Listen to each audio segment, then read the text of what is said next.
Tengo del otro lado al profe, 11 de la mañana, 33 minutos en todo el país. Te saludo, Raúl, ¿cómo estás? ¿Qué tal te trató el fin de semana? ¿Cómo venís abrigándote para este frío? Hola, ¿qué tal? Buenos días. Bárbara, acá la verdad que está espectacular, no hace nada de calor, ¿qué quiere que le cuente? No, la verdad que estamos con temor a la nieve, porque ya ayer se estaban todos los cerros nevados, hoy 0 grados, ni una gota de viento. Donde empezaba a ponerse agradable ya comenzás a festejar los primeros copos y terminás puteando los últimos, ¿no? Porque ya se te cortó el agua, se te congeló la vereda, no puedes caminar, se te va el auto. Y todo eso que la gente toma como qué linda la nieve, qué linda la nieve. Vamos a aprovechar para dar un saludo, Gerardo, a los parientes que están allá tomándose algo fresco. Sí. En Costa, en Cholí. Sí, lo que es la época de las... Porque nuestra familia no viene de los barcos. No, claro que no, en todo caso es una mezcla, como somos la mayoría de los argentinos, un poco de acá, un poco de allá. Se me corta, Gerardo, pero me imagino lo que está diciendo. Sí, y ahí en Costa, en Avenida Tehuelches, debe estar haciendo mucho frío. Y bueno, época de andar con cuidado en las rutas, mucha alerta amarilla, mucha zona nevada. Veía este fin de semana la nevada en La Hoya, en Esquel, y como un guanaco atravesaba ahí la nieve, parecía más camello que guanaco, porque no estamos acostumbrados a verlo con nieve. Y ahí estaba, feliz y usando sus pieles para salvaguardarse de tremendo frío. Raúl, aclárame dos cosas antes de meternos con el tema histórico. Bomba Racimo, por un lado, y después esto que comenté de la declaración del Acta de la Independencia, que ya nos sirve para meternos en el tema de hoy. Pero primero la bomba Racimo. ¿En Malvinas ya existía esto? Se cortó la llamada. Vamos a ver si logramos reconectar con el profe. Tuvimos una interrupción en la comunicación. Bueno, le quería preguntar porque me mandó un mensaje justo cuando estaba comentando lo de la bomba Racimo, el profe Raúl, diciéndome que un tipo de arma de esa clase es la que habían tenido en la guerra de las Islas Malvinas. Raúl, ¿me escuchás ahí? ¿Estamos de vuelta? Sí, ahí estamos de vuelta a lo que es las opciones en tecnología, es una maravilla, algo que vamos a tratar de unos pequeños minutos. Sí, me perdí la última parte por una cuestión tecnológica simplemente. Sí, te preguntaba por el tema de la bomba Racimo en la guerra, ¿ya existía en Malvinas? Sí, en Malvinas ya habían tirado desde el 1 de mayo que nos atacaron en el aeropuerto y varias partes de la isla, habían usado las belugas, que no son las Racimo, sino en Darwin las utilizaron mucho la RAF. La última pasada que hicieron fueron con bombas Racimo, que a partir de ahí se ratificó completamente que todas las posiciones nuestras tenían que tener techos, ¿viste? Porque claro, son como espoletas digamos como bombas con espoleta adelantada. Es un sistema muy peligroso, estalla de arriba hacia abajo y si estalla por segunda vez. Yo le describo, no es la explicación técnica, no soy especialista en armamento, pero es tremendamente peligroso, Gerardo. Ajá, bueno, aclarado entonces, no es tan nueva la tecnología, en todo caso es una variante de algo que ya existía, que bueno, genera muchísimo daño y me imagino que si tenés en un ámbito urbano es donde más problemas debe generar. Yo creo que, no, es al revés por ahí, Gerardo, en el campo abierto es mucho más peligroso. Cuando en Darwin, que es una península, una cosa así, amenazaron con que iban a hacer una segunda pasada con eso, sabíamos que no iba a quedar nada. Pero en zona urbana es peligroso porque provoca serios derrumbes, es verdad eso, es más peligroso. Si toda la construcción, toda la mampostería se convierte en esquirlas naturales, tremendamente peligroso. Claro, me imagino que sí. Bueno, y después lo del Acta de la Independencia que nos sirve para empezar a hablar del 9 de julio. Eso es culpa de Kicillof. ¿Por qué? Porque, porque siempre fue insegura la provincia. No, pero digo, el tema es Lo que pasa es que nos asaltaron ahí por Ramos Mejía en esa época y se llevaron el acta original. Se hicieron 1500 copias en un idioma, en otro idioma y en español, pero el acta original nunca más apareció. ¿Y el acta original estaba en Ramos Mejía, de Tucumán? No, venía en viaje de Tucumán y cuando pasaba por lo que hoy vendría a ser Ramos Mejía, esa zona, más o menos, fue asaltada por piratas del barro, porque no había asfalto, y bueno, y lo robaron. Y eso pasa porque agarraron por zona norte o zona oeste, que siempre vas a tener que es peligroso. Algo que no pasa en la zona sur. En la zona sur, en Temperley, Adrogué, Longchamp, José Mario, Claypole, nunca vamos a tener la incertidumbre si nos pueden llegar a robar o no. ¿Por qué? ¿Porque te roban seguro? Ahí tenemos la certeza que te van a robar. Claro, Dice claro. la leyenda que si vos agarrás una gallina en la calle La Prida, la mandás para el oeste, cuando pasa el gallardón ya no le queda ni una pluma, porque ahí son todos chorros de 1000 rayitas, ¿viste? Así Bueno, que bueno, un saludo a los primos que se los extraña, Gerardo. Sí, los Andes que sigue ahí militando en la B Metropolitana, Temperley está ya en la Primera Nacional, seguimos y ganamos este fin de semana. ¿Qué le parece? 1-0. Que Rico Nuevo. Que Argentino con plata, mire. Y a San Martín de Tucumán, que no es un rival fácil. No, bueno, en serio, todos esos equipos provinciales, San Juan, Tucumán, Córdoba, el gobierno les pone mucho dinero, por eso tienen tan buenos jugadores. De hecho, Jujuy nos robó Brandán. Sí, que lo vi jugando este fin de semana contra San Telmo y lo vi jugando muy bien, la verdad. Sí, no, y es buenísimo, el vago es buenísimo. Es muy bueno. Bueno, así que entonces no llegó a Buenos Aires, es como la Copa del Mundo de Brasil. Ganaron en México en 1970 y no lograron llevarla a Brasil, la perdieron ahí en el estadio, en el camino. Sí. Bueno, pero eso ha pasado muchas veces. El acta de la primera independencia de América Latina, o después de Estados Unidos de América, la de Haití se perdió, y hace unos 5 años atrás, 6, que era tema de la interescuela acá en nuestra universidad, había encontrado un estudiante de Historia de Canadá el acta de la declaración de la independencia de Haití. Ah, mirá, ahí la encontraron. Pero bueno, lo que pasa que es distinto, Haití fue arrasada y hubo una no, acá es una simple cuestión de inseguridad. Ya en esa época había inseguridad en la provincia de Buenos Aires. Bueno, tenemos que reconstruir ese contexto. Ayer se firmaba la primera versión de la independencia, la que decía somos libres de España. ¿Qué pasaba? ¿En qué andaba todo? ¿Nos llevábamos bien, mal entre nosotros? ¿Cómo ves la cosa? Y si el país tenía chances de ordenarse en el corto plazo o no había ni chances. Primero hay que decir que era el peor de los momentos. El mundo ya no estaba patas para arriba como en 1813 cuando hicimos la primera asamblea, sino que ya se estaban alineando los planetas y el futuro era muy, muy desesperanzador. Ya Venezuela lo habían agarrado, lo habían vencido a Bolívar, que había entregado vergonzosamente a Miranda, que terminó muriendo en una cárcel en el mismo año de 1816. Beethoven la rompía con sus obras musicales en toda Europa y el mundo, por lógica, con sus grandes contradicciones, ¿no? Porque de hacerle la gloriosa a Napoleón, después le dio con un caño cuando invadió Austria, pero bueno, son cuestiones humanas. Parkinson descubría esa enfermedad atroz y no me acuerdo qué filósofo sacaba una parte que es bastante difícil para leer.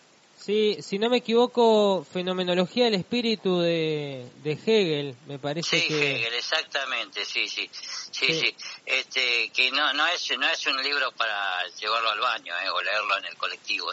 No, es un monumento a la filosofía racionalista, al idealismo alemán, muy duro. Sí, en su más pura expresión, ¿viste? Pura y cruda, ¿viste?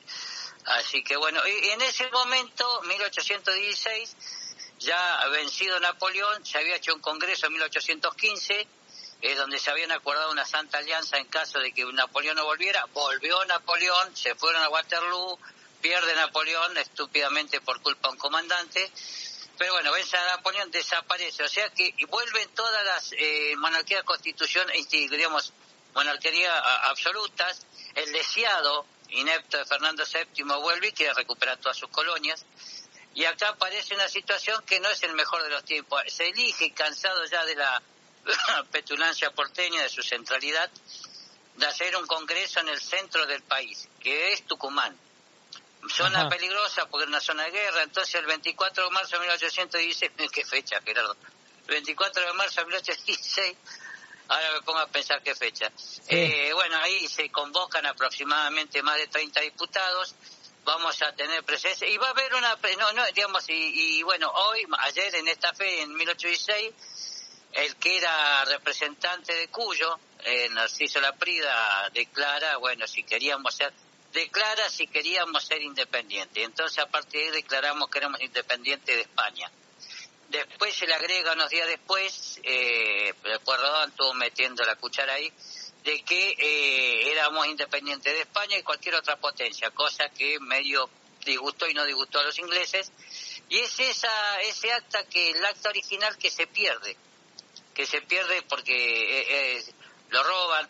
Argentina en ese momento había logrado sacarse encima al director supremo Carlos María de Alvear, que se envió a otra parte, queda Pueyrredón, y se logra, gracias a la transitoria gestión de Álvarez Toma, se hace este congreso y ya desde marzo hasta junio comienza a discutirse todos los días. Fue una proclama que no hay que tomarla como... porque todos tenemos la idea que se viajaba a Tucumán, se presentaron, se acreditaron, y ya el 9 de julio se anunció la independencia y empezamos a tirar papel picado. Fue una elección donde la mayoría de los diputados se elegían por población, por lo tanto Buenos Aires, como es hasta el momento, siempre iba a tener la supremacía. No participaban, ya un año antes había declarado la independencia con la Liga de los Pueblos Libres en Concepción del Uruguay con José Artigas, de la cual Marcela Tarnavasio y muchos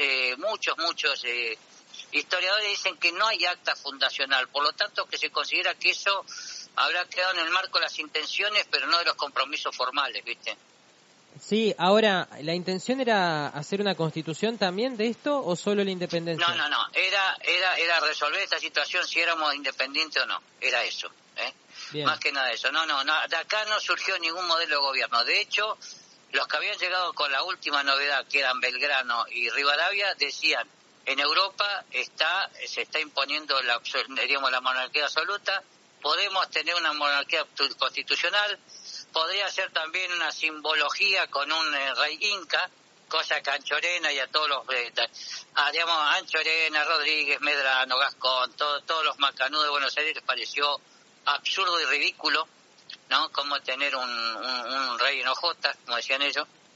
Y lamentablemente eso no prosperó, cosa que a San Martín, a Güemes, a muchos otros, a Belgrano mismo no le hubiera interesado, inclusive allá habían postulado el nombre y todo, porque era una representación simbólica, pero no había ninguna idea de una especie de Commonwealth como tienen los anglosajones, no, lo que se declaraba simplemente, y una de las tantas cosas en esa casa que le habían alquilado a esta señora, que no me puedo acordar el nombre, es el Congreso, de ahí va a salir la declaración.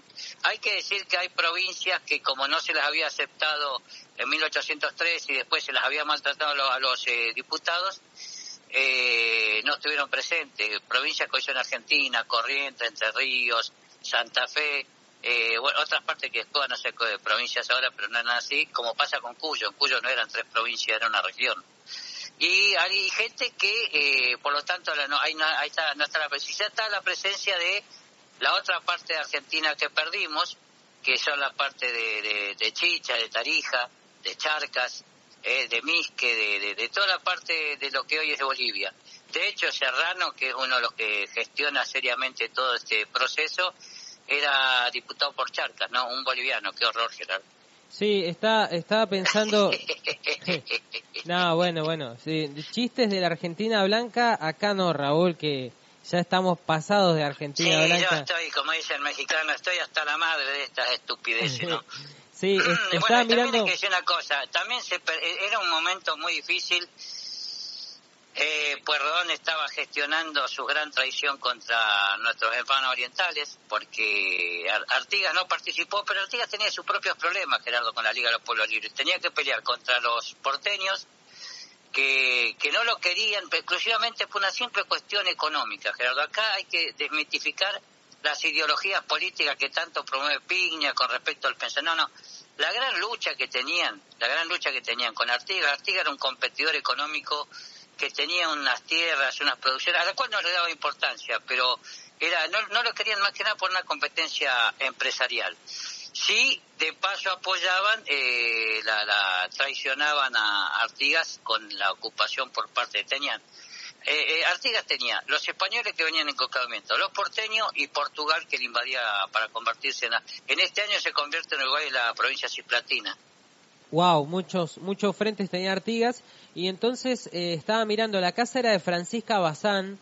Exactamente, no me acordaba el nombre. Sí, era del padre y se lo entregó en dote a la hija cuando se casa, Como era costumbre en el antiguo régimen, y que estaba cambiando, ¿no?, en esa época. Y bueno, ahí es donde se sanciona, casi la demuelen en un momento a la casa. Y estaba viendo esto que me decías, Corrientes, Entre Ríos no estaban, Uruguay tampoco, bueno, la banda oriental. La banda oriental, sí. Pero sí las que me nombraste, que hoy para la mayoría de los argentinos son territorio poco nombrado, ¿no? Como sí, Charcas. Exactamente, sí, de los 33, de los cuales en ese momento habrían 28 aproximadamente. Sí, habían la mayor presencia le teníamos por diputados de lo que sería, ¿cómo es? De lo que sería Charcas, lo que sería todo lo que hoy es parte de Bolivia. ¿Güemes estaba, no? Güemes estaba ocupado con sus grupos de 4.000 efectivos, 5.000 aproximadamente, para evitar cualquier avance del norte. Era una zona de guerra, Claro. Inclusive Misque, Charcas, Chicha, incluyendo a Tarija en eso, entraron a una etapa comprometedora porque estaba muy fuerte la presencia realista en el norte de lo que antes era Argentina. Ahora, ¿cómo logran los españoles? Digo, nunca estuvo esa zona desguarnecida, siempre estuvo muy bien fortalecida, más allá de la caída de Fernando VII, ¿no? Sí, bueno, primero que Perú fue inapelable, a pesar de que tenía un rey muy viejo, se posicionó en muy buena situación y no se lo pudo modificar. Acá hay que entender que todo en este momento todo el único que queda, el único bastión revolucionario que queda es las Provincias Unidas del Sur de Sudamérica, que así se las llamaba. Chile había caído en Rancagua por las tropas que vinieron desde el norte, desde Perú. A Morelos lo fusilaban en México. Digamos, todo lo que era de lo que después va a ser la Gran Colombia, lo que va a ser Colombia, no me sale el término, lo que era Venezuela, Ecuador y Colombia, sí, Nueva Granada, va a ser vencido por y bueno, y las zonas que vos me decís porque tenían un estratega militar muy brillante, de Arequipa, creo que es Perú eso, que se había formado hace años atrás mejor que San Martín en toda Europa. Había sido un agregado militar con formación académica en las distintas escuelas militares de Europa, y cuando llegó peleó para el lado de los realistas. Claro, y ahí es cuando perdemos las famosas batallas de Chuquisaca y las del norte que pierde Belgrano, y eso quedó bien guarnecido. Ahora, ¿cómo conseguían igual mandar diputados y representantes si esa zona estaba...? Porque estaba en un permanente... porque había fuerza de resistencia también. Todas esas tres provincias que nombramos del sur de Bolivia tenían movimientos contra ese sistema. Goyeneche podía cubrir, pero después, quitando Huaki, después no podía pasar a cada rato lo que era el río Desaguadero, que era la división. Y aparte porque ya comenzaban lentamente a saber que había un oficial español organizando un ejército que no se sabía por qué lado iba a atacar. Claro. Porque si San Martín tenía lo que manejaba muy bien era la inteligencia y contrainteligencia. Tenía 300 espías metidos en todos lados, no solamente Rodríguez, sino también metido en todas partes, donde uno menos se lo puede imaginar, tenía todo el sistema de espionaje. Güemes estaba preocupado, que llegó a tener que soportar 9 invasiones españolas, con los mejores ejércitos, las mejores tropas ya veteranas. En esta etapa lo que hay que entender es una cosa, acá sí van a empezar a aparecer españolas contra americanos, porque por ejemplo en Chile van a aparecer, vencido Napoleón se empiezan a mandar regimientos de veteranos. En Chile van a ser los Talavera de la Reina, tremendamente crueles y despectivos. Había mucha mano de obra desocupada, Gerardo. Sí, que podías usar para un bando o para el otro. La podías reclutar tranquilamente, como hizo Bolívar con muchos británicos. Y tenías también a Goyeneche, que tenían refuerzo de tropas también de veteranos. Entonces, en una situación, Tucumán era una zona de guerra, se podía hacer todo tipo de reuniones, pero hasta determinada hora porque había toque de queda. Y lo que se hizo fue una declaración de independencia nada más. Después ese congreso duró hasta que se trasladó a Buenos Aires y después se perdió en el tiempo, ¿no? Este es el y ya congreso... después en 1820 tenemos una desarticulación, una atomización del territorio de una forma increíble, y que es sorprendente cómo nos mantuvimos como lo que hoy es Argentina, ¿no? Claro, hasta 1820 estuvo el Congreso entonces y ahí se rompe. Sí, hasta 1820 ya se desintegra todo. 1819 se traslada allá a Buenos Aires y ahí siguen todas las... Y también había interés encontrado mientras Porredón hacía todas las gestiones para que lo invadan mientras Juan Martín Porredón hacía todas las invasiones, todo lo posible para que invadan Artigas y lo neutralizan. San Martín, por su parte, insistía y presionaba terriblemente con que se declare la independencia. Y San Martín, que estaba ya con el ejército a medio andar... Listo, ya estaba preparado para cruzar más de 4.000 efectivos al otro lado de Chile. Ya tenía completamente loco a toda la ocupación de Chile. No sabían por qué lado iban a ingresar, por dónde iban a atacar. Les hizo creer que iba a ser por el sur, no fue así. Y bueno, y termina llegando por el lado de Mendoza y la historia conocida, ¿no? En realidad no fue un solo lugar, fueron 3-4 lugares, Gerardo. Pero... los 3-4 lugares fueron tropas que avanzaron y atacaron. ¿Y San Martín? Hay un sujeto al que nunca se lo nombra ni acá ni en Chile, que es Freire, que tuvo una participación increíble con sus ataques de caballería. Ajá, Ramón ¿viste? Freire. Y es más, el general Freire, héroe chileno que le dan muy poca bola a los chilenos, nosotros directamente lo desconocemos, inclusive en la batalla de Maipú, cuando vos estudiás la parte estratégica, táctica, estrategia y la batalla, tuvo que ver la carga de él, más que cualquier otra cosa. Ahí fue el quiebre del partido. No se le da ningún crédito, Gerardo, no se le da ningún crédito. Es uno de los próceres menos reconocidos en Chile y que no se le valora todo lo que ha hecho. Acá cerca tiene una calle muy bonita que por la que está bueno, Gerardo, Colegiales. Sí, por las calles, y yo te digo el nombre de todos los diputados que participaron, vas a entender por qué algunas calles funcionan. De claro. Regueira, Colombres, Gascón, Godoy Cruz, Gorriti, La Prida. Sí, ¿viste? Ahí se entiende. Bueno, La Prida sí lo conocemos por los cuadernos. Claro, sí, y por nuestro barrio, ¿no? Allá en lo que es... Y por la calle que los que son de Los Andes o de Temperley es una peatonal imposible de eludir, ¿viste? Te propongo una pausa... No, pero hoy se declaraba ayer se declaraba la independencia y continuaba el desarrollo del Congreso. Había diputados... Que si uno nombra, entiende por qué nombre de las calles, ¿no? Claro. Lo último que te pregunto, y vamos a un corte, San Martín, mientras tanto, arranca ¿cuándo su viaje para allá? 1817. Pero no sé ya ahora ya estaba afiladísimo. Dice, no puedo esperar más, no puedo tener acantonadas las tropas acá en el Plumerillo y en todas partes de Cuyo. Él era gobernador de Cuyo y convirtió esa región en un país en guerra. ¿Viste? Claro. Se dice en las crónicas que hasta los chicos jugaban a la guerra, ¿viste? Inteligentemente respetó la propiedad y a cambio de un título de compromiso le requisó todos los esclavos que tenía. Se reclutó muchísimos veteranos europeos, oficiales especialmente, muchos veteranos hasta de Trafalgar. Eso se la tenían clara, Sí, formó y él mismo, junto con Belgrano, empezó a formar un Estado Mayor propio. Claro, aparte toda la oficialidad, toda la plana mayor bueno, estoy hablando como si el sistema prusiano ya estuviera en todo el mundo, pero lo que hoy conocemos como la plana mayor que tenía San Martín la formó él mismo. Todos sus oficiales han sido formados por él, que después hicieron de la suya con la política, pero bueno, eso es otra historia. Bueno, te propongo un corte y a la vuelta seguimos charlando de historia. Perdón, Gerardo, una cosa que hay que decir. Se sancionó una constitución en ese congreso en 1819, pero murió en el huevo, porque era muy, muy centralista. Era recontra unitaria. Bueno, ese fue el problema. Claro, en 1820 se produce la batalla de Cepeda y se desarticula toda la Argentina. Sí, ese fue el problema. Rivadavia y sus manejos, y era tremendamente centralista, no quisieron saber nada de las provincias y con razón. Y bueno, pegaron el grito en el cielo, Cepeda y la caída del poder. Y ya este mismo Congreso, Gerardo, como pasa ahora, la mayoría era por población, eran como 7 diputados de Buenos Aires, ¿viste? Era muy desigual, como nos pasa. Andan peleando una discusión de consorcio.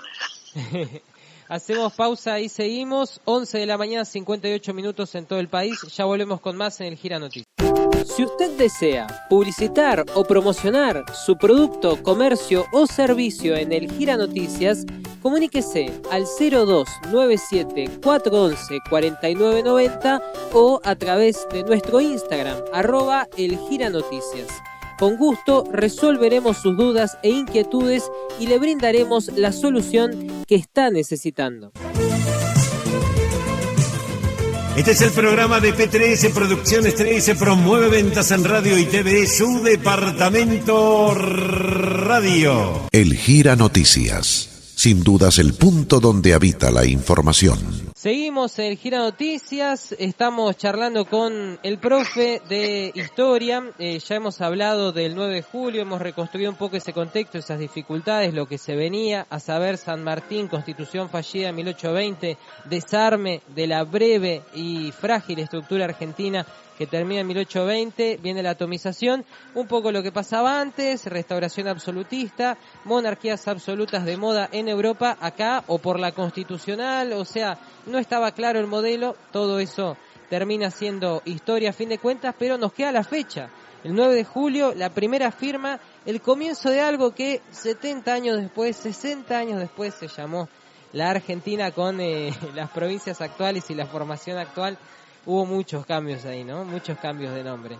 Profe... Pero, sí. es como decir, fue acá, fue un sí quiero. Después, bueno, es cuánto dura el matrimonio. Claro, duró bastante, e incluso duró, como dijiste vos, más de lo esperado, ¿no? Porque podría haber sido... Nos separamos un par de veces, Gerardo.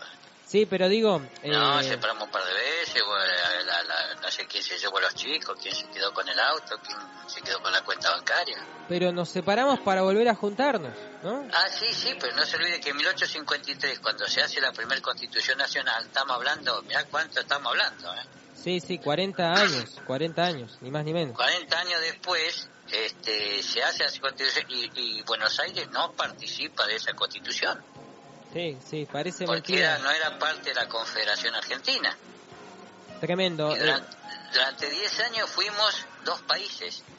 Hay veces que pienso que por qué no seguimos así, te digo la verdad. Y a veces a uno le agarra mucha bronca. Con todo lo que quiero los porteños. Mañana vamos a hablar de algún porteño. Podemos hablar de Pichuco, mañana pasado. Dale, de paso déjame decir, 2 grados la temperatura, la sensación térmica está también en 2, subió la sensación térmica, ahora sí en números positivos hemos superado la línea de 0. Abrigate mucho, profe, cuídate. Sí, amiga. Gracias. Sí. El invierno puede ser... va a haber gente que se va a tener que poner a trabajar y eso no sería justo. Bueno, te iba a decir que tenemos algo de Tesla, que me habías dicho que querías charlar. Sí. Hablando de servicios colectivos. Justamente hoy leemos que quién carajo era Tesla. Bueno, es un croata que nació el 10 de julio de 1856 en el Imperio Austrohúngaro, en la zona de Smirja, Croacia, y que estuvo 86 años de su vida no solamente creando una cosa muy interesante, pero no son inventos electrónicos, inventos tecnológicos, sino también en función del bienestar de la sociedad con esos inventos, como eso tenía que justificarse. Hizo como 700 patentes, que decir ante todo, y que fue un tipo que se preocupó mucho. Él es el creador que va a entrar en una puja constante con...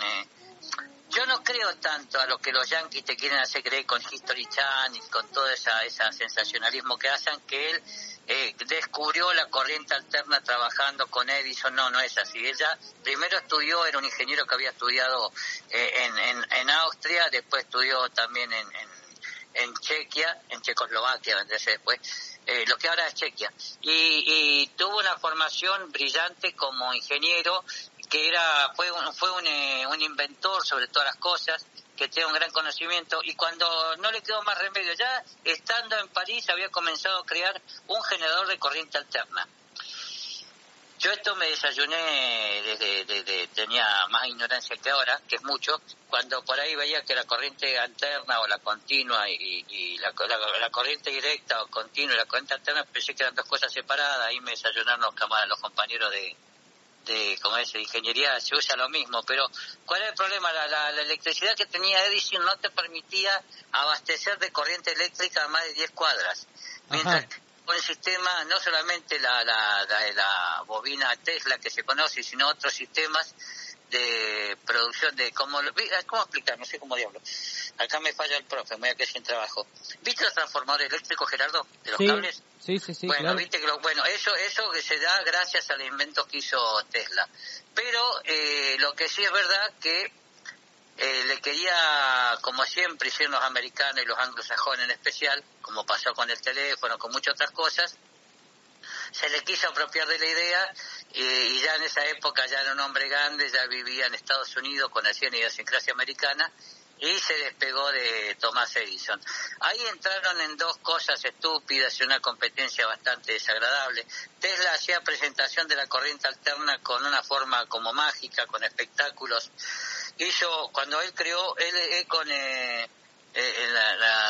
una compañía eléctrica, generó lo que se conoció como viste la catarata de Niágara. Ahí creó los primeros generadores, iluminó a Búfala, una empresa una población cerca de Nueva York. Sí. Inclusive hizo una exposición donde mostró una maravilla de electricidad, donde hubo una iluminación pública extraordinaria con su propio sistema. Ahora, Tesla me dijiste que es europeo. Es croata. Es croata. Pero entonces se fue a vivir a Estados Unidos. No le quedó más remedio, pues ya desde que nació con problemas, ¿no? Porque ya el padre era un sacerdote, digamos, ortodoxo, que quería que él siga la misma carrera. Sin embargo, a él le gustaba mucho la ingeniería, estudió primero en la Universidad de Austria, después en la Universidad de Chequia. Se empezó a desarrollar con la inducción electromagnética, sistemas de unidades de producción de electricidad, y empezó a tener sus propias ideas. Llegó a vender 300 patentes aproximadamente, no es un tipo que se quedó solamente en el fracaso. Si bien terminó con una situación económica muy desfavorable, aunque a él lo sostenían económicamente, él se asoció con la Westinghouse, no me sale el término, una compañía eléctrica muy famosa que tiene Estados Unidos, y la Westinghouse, con ella se incorporó. Sí, la de las heladeras, sí. Y logró atrapar inclusive, digamos, los dos para ganar inversores, tanto Edison, que hacía payasadas como fue la horrorosa silla eléctrica, o electrocutar un elefante para mostrar su poder tecnológico. Bueno, Tesla hacía cosas de menor espectacularidad, pero también presentaba a sus equipos con unas bombillas de luz que le hacían encenderse por la inducción eléctrica. Es lo que buscaba Gerardo para hacerlo fácil y sencillo. ¿Viste como muchos hoy en día quieren que Internet sea gratuito para todo el mundo? Sí. Bueno, él quería crear un sistema inalámbrico de electricidad universal que pudiera tener todo el mundo disfrutar de este fluido eléctrico. Inclusive tenía un proyecto, pero que de acuerdo a los ingenieros moría en el huevo porque no era posible técnicamente. Él quería crear una especie de torres de 60 metros, donde la inducción, en vez de darse por cable, se va a dar por la tierra. Él en Colorado había hecho unos ensayos, pero supuestamente colocar distintas antenas en el mundo, repetidoras de esa electricidad, que se iba a enviar por vía subterránea. Los ingenieros dicen que no hubiera funcionado porque ese sistema no va directo, se difunde, se desparrama. Ajá. Y bueno, eso es lo que generó. Con quien realmente él tenía una lucha directa era con Marconi, ¿no? Sí. Marconi, el inventor del teléfono. ¿Cómo es? El teletrófono. No, con el tema del telégrafo. Ah, bien, el creador del telégrafo. Claro, que lograba a través de señales eléctricas por el aire transmitir el telégrafo con el sistema de lo que en Entel decíamos baja capacidad, con el sistema telediscado que tuvimos en la Patagonia.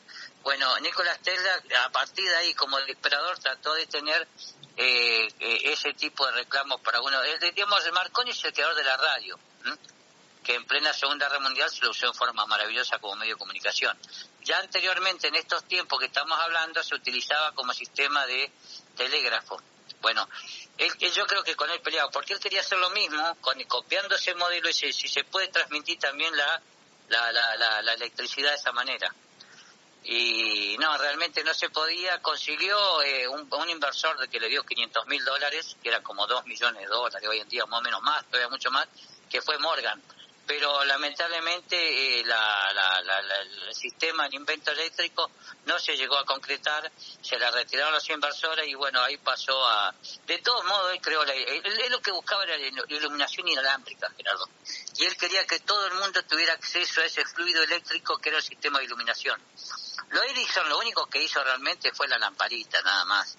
Después, lo que igual noto es que eran tipos muy completos, que no eran solo científicos académicos, que tenían cuestiones de industriales, o sea, de capitanes de la industria, y grandes comerciantes también, especialmente Edison, ¿no?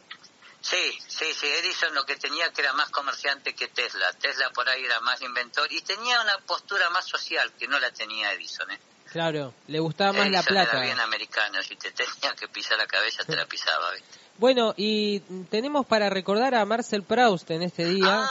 Bueno, de punta a punta, me cambian los arcos, como los palos, como que... Sí, hoy hay que decir que tenemos a Marcel Proust, que es uno que nacía el 10 de julio de 1871, y que va a escribir una de las obras más importantes que va a marcar la literatura moderna. Él ve en esa época, es un sujeto que nace con problemas de salud muy serios, el asma lo tiene muy comprometido, pero que tiene una forma de escribir que va a marcar un estilo que va a dejar su impronta en la literatura. Él, digamos, escribe de novela escribe tiene varias obras, pero una de las obras que realmente lo más lindo que me tocó en mi vida de jubilado fue justamente el libro En busca del tiempo perdido. Sí, Raúl. Busca el tiempo perdido es que no quiere recuperar nada, sino que simplemente está hablando de lo único que queda, que es un tiempo que él se crió en 1871 hasta murió a los 86 años, así que murió en 1922, a los 51, quiero decir. 51. Y lo que marca, lo que tiene de particular, es que él cuando habla de En busca de un tiempo perdido, porque él se cría en la Francia que fue atacada por Alemania, lo que después iba a ser Alemania, y que se vivió lo que es la bella época. Sí, ¿te estás refiriendo a Alsacia y Lorena? Digo, la zona de la guerra franco-prusiana. Claro, bueno, esas fueron regiones que en una época... Eso justamente, qué buen ejemplo que me diste.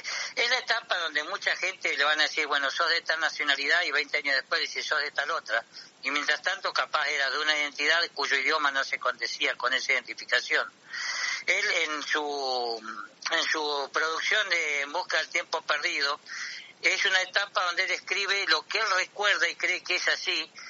Cuando habla del camino, por el camino de Son, digamos, ¿por qué dice? Pues lo hace de su propia casi autobiografía, aunque no es literalmente realista, no, tiene una descripción muy particular. Cuando habla por el camino de Son es porque en el pueblo donde la familia de él se iba a vivir estaba por el camino de una familia que era de una clase aristocrática, por otra la de Son, que es un judío comerciante que comienza a escalar posiciones en base a su éxito económico. Entonces él ve un mundo que cambia en eso. De hecho, en sus descripciones de literatura, él cita el caso, no tiene una línea argumental directa, es una sintaxis que deslumbra constantemente su forma de escribir, Gerardo. Sí, yo creo que alguna vez uno no se tiene que morir sin leerlo, te digo sinceramente. Tiene muchos detalles, ¿no? Sí, lo que tiene que es un sujeto que hace una descripción realista de los detalles. Por ahí uno puede llegar a quejarse y decir, bueno, tanto... Hay que saber interpretarlo. Él, por ejemplo, tiene 10 páginas donde te cuenta que él descubre tal cosa a partir de haber mojado una confitura en el té y que ese sabor lo retrotrae al pasado. Lo que pasa es que todos tenemos este mismo tipo de características. Sí, esa parte es la que más recuerda a Gilles Deleuze y varios filósofos, lo de la Magdalena y el café. Es como la escena del libro. Que exactamente, no, también tiene cosas históricas. Él, por ejemplo, en la novela de él, que son 7 tomos, a pesar de que él, cuando él murió, los otros 5 tomos se los publicaron, no él justamente. Él cita a Dreyfus, que es una situación donde el solo hecho de ser judío lo condena, aunque después fue absuelto, pero que lo condenan por un simple chismo. Decían que este oficial lo acusaban de haber trabajado para Alemania, Y estas son cosas que muestran que cómo con el fin de esa bella época trae una etapa donde que es una etapa que la vivimos hoy en día, Gerardo. ¿A qué te referís? ¿Con el que tema basta judío? con que vos difundas, como decía, Nietzsche, la verdad es poder. Sí. Viste, a Dreyfus lo acusaron simplemente por el hecho de ser judío y en base a un chisme, porque no podían creer que un judío podía escalar tan rápidamente su carrera militar. Entonces eso lo condenó, aunque después... Bueno, acá mira, Gerardo, para hacerte con ejemplo claro, cuando yo llegué en 90 había un conductor uruguayo homosexual que era brillante y maravilloso como conducía un programa. Bueno, se contó una historia con un conocido empresario radial que terminaron con una alergia por relaciones sexuales en una clínica, pero ese comentario lo dejó sin trabajo. Claro. Estoy hablando de Cacho Bochinche. Lo que pasa es que acá la sociedad tradicional de Comodoro no le perdonaron su condición sexual, no le perdonaron el éxito y no le perdonaron que un sujeto que no venía de la vieja familia patricia de Comodoro pudiera escalar tan rápidamente en el mundo del espectáculo, ¿viste? O por ejemplo, Gerardo, cuando María Muchastegui la invitó a Jay Fonda, se inventó una situación que después el propio Borocotó dijo, eso no existió. Lo que cuentan que pasó en una transmisión no existió, pero eso le trajo problemas y eso comenzó la decadencia digamos, entonces lo que él ve que esa bella época comienza a tener una decadencia permanente, por eso tiene los primeros, yo siempre digo que a los libros hay que respetarlo un poco, si no te pega ni llega, el libro no está en este momento para vos, tenés que cambiarlo. Acá hay 7 libros, yo por ahí recomiendo, aunque no debería hacerlo, yo sé que me matarían en la universidad, pero si no te bancás el primero o el segundo, bueno, anda al 7º libro que vas a tener, se le habla de un tiempo recobrado, como diciendo, hay una crítica, el último es una crítica a la literatura, es como que se tiene que escribir. Marcel Proust es un tango, porque es una permanente... citación a ese mundo que murió y que es lo único que a él le queda como recuerdo, ¿no? Hay muchos mitos, por supuesto que su condición sexual va a ser determinante en lo que va a haber en este mundo, ¿no? El mito de él va a ser la sonata de Pintuil, que es una música tácita que él nombra ahí, que hay autores que se han cansado en buscarlo, no existe, no está. Ajá. Y después el famoso Albertín, que la mujer Albertín no existe. Él tiene solamente 2 grandes amores, uno es Gilberta, que es al despertar de su cuestión amorosa, y la segunda con una mujer que es de no sé cómo decirlo, una chica que no era atleta pero que era rápida, ¿no? Entiendo. Como de casco ligero, dirían mis viejos. Y bueno, pero tiene una pluma donde él muestra cómo ese mundo que esa aristocracia que va a ser arrasada por la Primera Guerra Mundial, porque todos esos nobles van a morir peleando, sí. Y va a aparecer después un mundo nuevo completamente diferente que él lo percibe.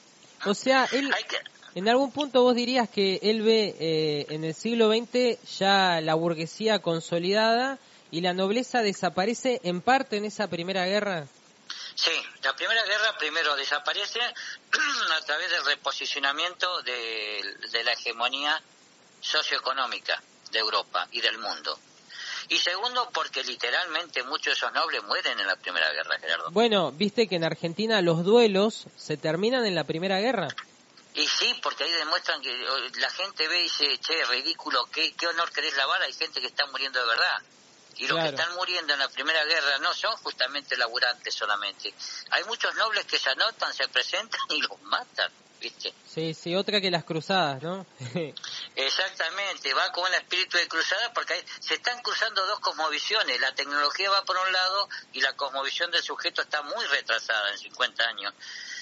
Lo que él ve, que ese mundo de la posguerra, donde los duques, los condes comienzan a decader, se está transformando. Por eso después, digamos, él cree que la posguerra termina con la nobleza, y después en el 5º y 6º libro él habla de una Sodoma y Gomorra, que es la decadencia de toda esta gente noble, que Sodoma porque ve hombres que se vuelcan por el placer ante la pérdida de ese prestigio y economía, ven la resolución en entregarse a los placeres con gente del mismo sexo, y Gomorra porque mujeres de la misma condición tienen el mismo comportamiento. Entonces, él lo que tiende su vida, su cosmovisión es un tango, Gerardo, o lo que hoy es el rock para nosotros. Resaltar gloria de un tiempo que pasó, que él lo recuerda como algo. Acá pasa mucho en Comodoro, Gerardo, eso, ¿eh? Sí, adiós a la aldea. Hay mucha gente que te dice qué lindo que era antes, qué belleza. Escuchamos, no sé, a Violeta Parra o a Mercedes Sosa volver a los 17. Ni en pedo, Gerardo, volver a los 17. Claro, Ni en pedo. Sí, se entiende. Y bueno, en algún punto parece ser la disolución del mundo antiguo en el molde del mundo moderno. ¿Sería eso? Exactamente, él observa eso. Lo que tiene es que es una vida donde, por ejemplo, el asma él lo tiene muy mal.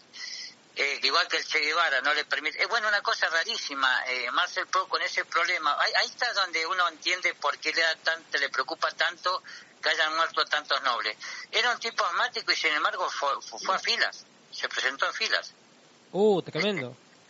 Y estamos hablando de por ejemplo, la Primera Guerra Mundial se vivió en Francia completamente, Gerardo. Pero ¿y él peleó en la Primera Guerra o no? No tengo información, no sé cómo averiguarlo, porque no hay bueno, me parece justo que nadie se preocupe por lo que hizo la guerra, si lo más importante es lo que escribió, él escribió una novela que son 7 tomos, En busca del tiempo perdido, por Camino de Sual, en busca de las muchachas, en Flor. A la sombra de las muchachas en Flor, que está mostrando una etapa maravillosa, y tiene unas explicaciones donde el amor y los celos están ilustrados especialmente entre Swann y Odette, ¿viste? El arte con su forma es un tipo que habla de lo que fue la pintura, la escultura, la música, cómo cambia el teatro, cómo cambia la arquitectura. Yo como historiador encontré muchas cosas que posiblemente el de letras no le da bola, pero yo lo veo como una descripción muy clara, ¿viste? Claro, la parte que los de letras o filosofía pasamos de largo, ahí es donde vos te detenés. Claro, yo por ahí digo, che, pero acá está contando esto, está relatando algo, me dice. Y dice, sí, no, pero vos fíjate que el mensaje, sí, claro, está bien, ellos son de letras, se entiende, ¿no? Claro. Yo me puedo fijar en esas pavadas que es lo que trata de mostrar él. En ese aspecto, por eso siempre recomiendo, y creo que es uno de los autores que ha marcado. Después, bueno, hay que decir que en realidad, para ahorrar datos, y vamos a ser bien historiador, Albertín no existe esa mujer, ¿eh? Él habla de una Venturín, que es una mujer de clase de plata, pero que se casa con un noble y le da con un caño en todo su relato. Y después habla de Albertín, una mujer que no existió. Porque he escuchado actores que le adjudican a cierta o no. Albertín en realidad es Alberto, que es su pareja, con la que estuvo perdidamente enamorado, en una sociedad tremendamente discriminadora, ¿no? Claro, por lo visto... Y eso que estamos hablando de la Francia de la bella época. ¿Era un reprimido en algún punto? El mundo te reprimía, Gerardo. Sí. Por eso creo que es muy interesante. Aquel que me dice que todo el tiempo pasaba mejor, no, ahora se puso interesante. Sí, ahora... No adhiero, yo soy de los viejos que en los asados hace chiste de trolos, lo reconozco. Pero miro con mucha admiración la apertura que tienen los pibes hoy en día. Aunque no respeten a nadie, pero tienen cierta apertura que en mi época no existía. Ya nadie va a ser condenado o frenado en su carrera literaria por ser un homosexual, Gerardo. Sí, eso es para celebrarlo. Ojo, tenemos leyes, falta la sociedad, ¿viste? Sí, falta el cambio social, el cambio moral. Pero tenemos todas las garantías dadas. Nadie puede decirme, cortaron la carrera por mi condición sexual. Nadie, absolutamente nadie. En este país es el país más importante del mundo con todas las garantías habidas y por haber. Y cuando él habla en la escritura En busca del tiempo perdido, no es de recuperar, sino rememora ese tiempo que se perdió y cita un tiempo que parece glorioso. Esas son las características más importantes y tiene descripciones de la cual vos le podés entrar a la historia sin tener que leer la historia pesada, académica y aburrida. Buenísimo. Bueno, profe, gracias por este relato de Marcel Proust. Y con el tema de la enfermedad, siempre se dice que los grandes escritores tenían grandes enfermedades, que la enfermedad les abre una puerta de acceso a la pulsión de vida y la pulsión de muerte, y que desde ahí logran encontrar algo que otros no. Y bueno, y de Proust se habla mucho del estilo, como que es un tipo que vos lees media página y sabés que es Proust, ¿no? El que estás leyendo. Sí, tiene un estilo único, inclusive algunos yo creo que no puedes darle una tipificación. Algunos le hablan de idealismo, otros hablan de que se trata de Lo que tenía Marcel Proust, que había leído algo que hoy en día sería imposible. Él había leído mucha literatura medieval. Él había leído a Saint-Simon, que es una historia de Francia que se da, que es la época de la Francia de Luis XIV, el rey Sol, esa maravillosa reinado. A Luis XIV el pueblo lo amaba, hay que decir eso. Sí, es cierto. Esa es la realidad. Pero son 43 tomos, Gerardo. Claro, entonces estaba muy influido de algo, de un vertedero del que nadie bebía. Mira, yo como historiador te diría, él leyó a Saint-Simon los 43 volúmenes, él vio un mundo que se describía como maravilloso y él dice, este es el mundo que yo viví y perdí, que ahora tomo conciencia. Y es verdad que ante la necesidad de describir esa obra, que él murió de neumonía, ¿no? O sea, los problemas respiratorios tuvo permanentes. Es lo que lo hizo meterse en una habitación con pared de corcho para que el ruido no, y se dedicó de lleno a escribir y tuvo muchas producciones, digamos, la novela más conocida por él es esa, pero él tuvo otras producciones más que no brillaron ni tuvieron el éxito que se esperaba, ¿viste? Pero tiene esa característica. Claro, y como muchos escritores, una vez que muere, ahí se consagra y... Él tiene obra, Los placeres de los días, pero la obra de él es En busca del tiempo perdido. Yo creo que más allá de todas esas crónicas, todas esas correspondencias, yo creo que En busca del tiempo perdido es una obra que si no te gusta, lee el último capítulo y ahí vas a encontrar otro espacio. Pero siempre, como siempre digo yo, y cuando habla de Sodoma y Gomorra, lo que está hablando es cómo cierta sociedad de la aristocracia que se ve perdida en prestigio y lugar, se vuelca a los placeres, ¿viste? Claro, cómo se va perdiendo. No, porque por ahí, ¿viste? El saber que el autor es homosexual y que se cita estos títulos Es más, este título él nunca lo hubiera puesto, porque estos libros se publicaron después que él murió en 1922, 1923. Claro, seguramente hubiera elegido otro título, es verdad. Sí, hubiera sido mucho más discreto. Pero es un buen autor, sinceramente, ¿viste? Bueno, profe, te agradezco esta charla y mañana la seguimos, que te abrigues. Bueno, cómo no, mañana vamos a ir con algo de tango, porque Marcel Proust es un tango, ¿viste? Claro, y vamos a seguir por el tango también mañana. Bueno, un abrazo y que estés muy bien. Que tengas un buen día, Gerardo.